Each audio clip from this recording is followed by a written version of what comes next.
Ms. Irene Quay.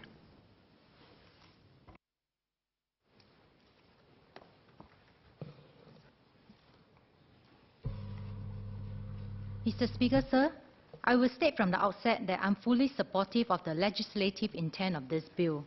Fake news is extremely detrimental to society, and the severity of its effect cannot be understated. Its negative impact range from the weakening of national security and public institutions to influencing election outcomes. It also influences the actions of people and affect trust, which in turn may lead to violence and loss of lives, warping social and public discourse. The speed with which online falsehoods spread and threaten public interest cannot be addressed effectively using the usual judicial process and require timely executive action. We also cannot rely solely on non-legislative measures such as self-regulation of online platforms or only focus on promoting media literacy. Countries that rely on such approach have not found much success in tackling fake news. Battling fake news is similar to combating terrorism or fighting a war on drugs. There's no hard and fast answer. However, neither should a blanket policy be applied. Formulating a solution will require vigorous debate and consideration before executing a final calibrated response, much like a surgeon using a scalpel to remove necrotized tissue and not harming the healthy cells. So Minister Shan shared that the current existing laws give government more powers and are broader. So in view of the recent public concerns, should we not then seriously review this rather than using existing laws as gold standards?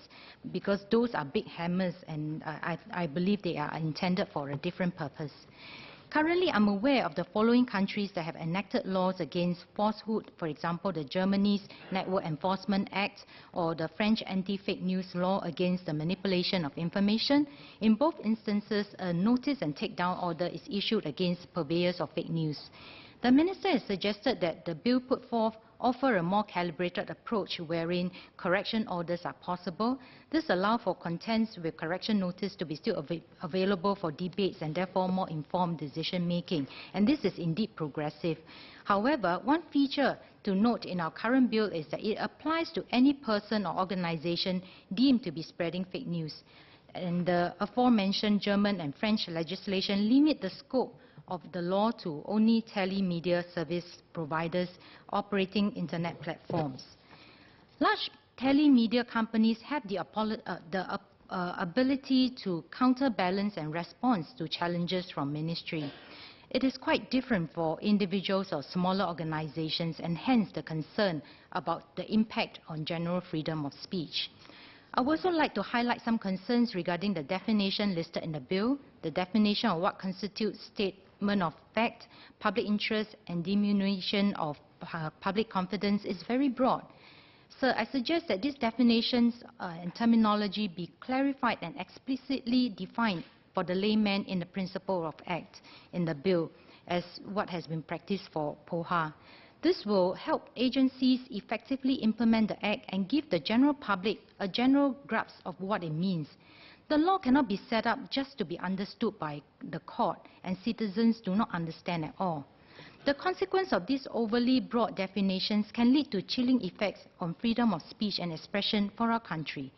Our citizens will need to think twice if a view is a fact or opinion before expressing it, and be able to correctly interpret a view even if information is not readily available. This issue is compounded by the fact that Singapore does not have a Freedom of Information Act, where citizens can request for data from the government instead of having got to do their fact-checking and analysis. So can we remedy this by providing information that the public seeks? Would the Minister consider implementing both bills together as a counterbalance approach? Citizens will also need to consider if the content they share or upload is targeting a person or government, and take precaution to avoid legal consequences with laws such as the Defamation Act or the Internal Security Act, amongst others. So how would these acts cooperate or conflict with each other given their overlapping functions, and how would they be handled? Depending on how this law is implemented, there will be heightened concerns with legal ramification. Apprehension and overcautiousness will arise from expressing views and uploading contents for fear of swift legal reprisal. citizens will feel inhibited to raise or discuss sensitive topics related to the issues close to their heart. There's also concern of the legislation being used against citizens who criticize the government or have views contrary to the ruling party. Law Minister has clarified in the Straits Times that opinion, criticism, parody and satire will not be covered. However, these reassurances are not explicitly addressed in the bill. Proactively including this language will go far to allay these concerns. Mr. Speaker, this brings me to the next point, to confer ministers with executive powers to issue correction orders and take down notice. How do we ensure a consistency in approach across ministries to determine between fact and opinion? How do we see to it that there's no cherry picking when it comes to acting against specific information not in favor of the government? If fake news origin from the ministry itself, who then decide to have that ministry take it down? This is the characteristic dilemma of who watches the watchers. And in a democratic society, the rule of law should apply to everyone. I acknowledge Minister Shanmugam's assurance that members of the public have the recourse of appealing the government's decision via court, and he has also advised that the process will be relatively fast and inexpensive. That said, there's no mention in Clause 17 of the bill for an expeditious recourse, and the bill does not specify the prompt access to recourse in the event of a wrongly executed takedown or supposed fake news. I would therefore like to propose a stipulation in the primary legislation for the government to respond in a timely fashion for information clarification and facilitation of the appeal process. Although I understand a timeline for appeal will be stated in the subsidiary legislation, I strongly urge the need for an expeditious appeal process to be included in the primary legislation, for example, not more than how many days. This signals a stronger reassurance that prompt access to remedy is readily available, and any future government will have to go back to Parliament to have this amended. The next point of contention is the lack of an independent oversight council for checks and balances. Though the arbiter will be the High Court, but what about cases that do not appear before the High Court? This is pertinent if actions will be taken against individual or small groups of people compared to large telemedia companies whose access to resource provide greater efficiency for recourse in court. This Oversight Council is in line with Select Committee's Recommendation 10C. I quote, existing efforts should be reviewed to consider whether they are adequate to achieve transparency, participation and communication, and accountability. Having an independent oversight council to evaluate the effect of fake news will allow directives to be issued in an effective manner and to ensure credibility in our governance. The proposed council is not meant to be at odds with ministries or the court in any way, but to allow for transparency, accountability and synergy. It will clearly add much needed integrity to our entire political system. Additionally, the case studies compiled from the Council's annual report can be used for public media literacy education and to establish consistency across ministries in fine-tuning future bills.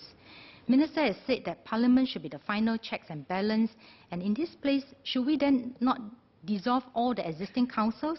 I believe they are set up for a reason, the same rationale for our proposal. As the first country in the world to enact a bill with such broad strokes to curb the volatility of fake news, a steep learning curve is to be expected.